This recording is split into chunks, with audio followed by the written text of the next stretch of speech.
Curious George Rides a Bike by H.A. Rey.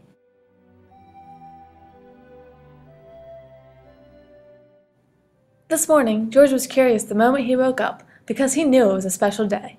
At breakfast, George's friend said, "Today we are going to celebrate because just 3 years ago this day I brought you home with me from the jungle. So tonight I'll take you to the animal show, but first I have a surprise for you." He took George out to the yard where a big box was standing. George was very curious.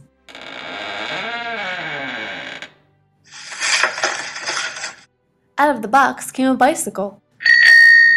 George was delighted. That's what he'd always wanted. "I must go now, but I'll be back in time for the show. Be careful with your new bike and keep close to the house while I'm gone." George could ride very well. He could even do all sorts of tricks. Monkeys are very good at that. For instance, he could ride with both hands off the handlebars. He could also ride backward.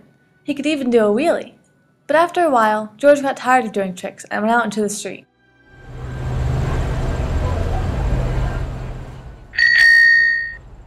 The newspaper delivery girl was just passing by with her bag full of papers. "That's a fine bike you got there. How would you like to help me deliver the papers?" She handed George the bag and told him to do one side of the street first, and then turn back and do the other. When he finished delivering the papers, he started heading home, when suddenly there was a terrible jolt.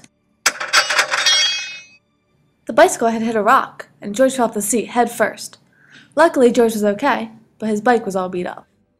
George tried to ride his bicycle, but of course it wouldn't go. George didn't know what to do. He wished he had listened to his friend and kept close to the house. Now he just stood there and cried.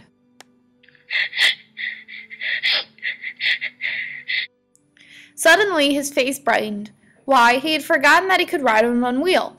He started riding when he saw something he had never seen before. An enormous tractor with huge trailers behind it.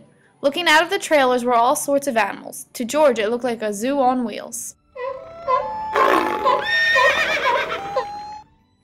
After the tractor stopped, a man and woman jumped out.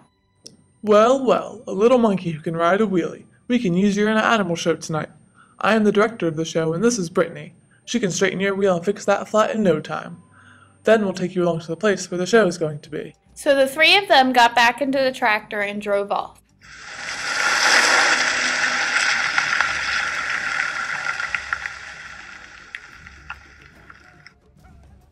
"Maybe you can play music while you ride your bike in the show. I have a trumpet for you right here, and later on you'll get a coat and a cap just like Brittany's. I must go do some work now. You can look around and get to know all the animals, but do not feed them, especially the ostrich. He will eat anything and might get very sick." George was curious. Would the ostrich really eat anything? He wouldn't eat a trumpet, or would he? George went a little closer to the cage, but before he knew it, the ostrich had snatched a trumpet and tried to swallow it, and it got stuck in his throat. This frightened George. Men had heard the noise and rushed over, getting the trumpet out of Ostrich's throat just in time. The director was very angry with George. "We cannot use little monkeys that cannot do what they are told. Of course, you cannot take part in the show, and we'll have to send you home." George sat on a bench, feeling terribly sorry for what he had done. Meanwhile, the ostrich grabbed a hold of the string dangling near his cage. This happened to be the string that held the door of the cage with the baby bear. As the ostrich nibbled at it, the door opened and the baby bear got out. He ran away as fast as he could and climbed up a very tall tree. Nobody had seen it but George, but he was not allowed to leave his bench. He knew this was an emergency, so he jumped up, grabbed his trumpet, and blew as loud as he could.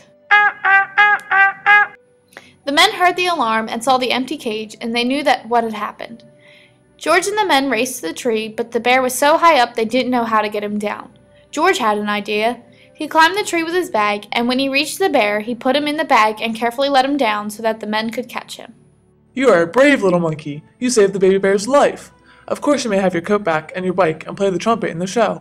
Finally, the show was on. The whole town had come to see it, and how surprised they were to discover George on his bike right in the middle of it. The newspaper delivery girl was there too, and also George's friend, who had been looking for him everywhere and was happy to have found him at last.